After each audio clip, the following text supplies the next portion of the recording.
Hey everybody, it's Jacob the Flashlight Man with Fenix Store. We're going to be going over how to put a lanyard onto a Fenix Flashlight.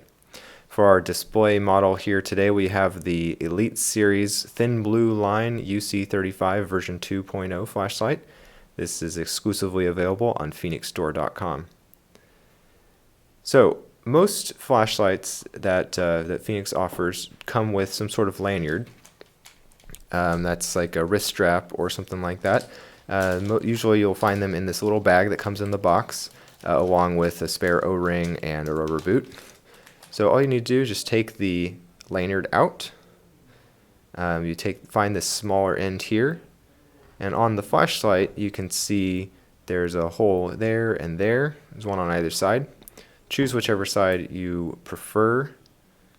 Put that hole through there. It can help if you have a set of tweezers or something small that you can get on the other side, so you can get on the other side and pull it through, but you don't need them. It just makes it a little bit easier.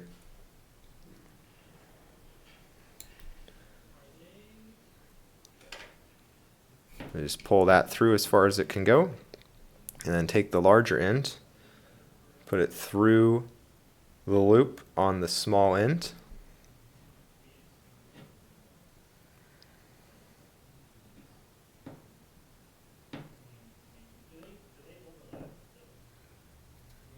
And then pull it tight, and there you have it. A very well secured lanyard, so you can use it on your wrist, not worry about dropping it or anything like that. Thanks a lot for joining us. Have a good day.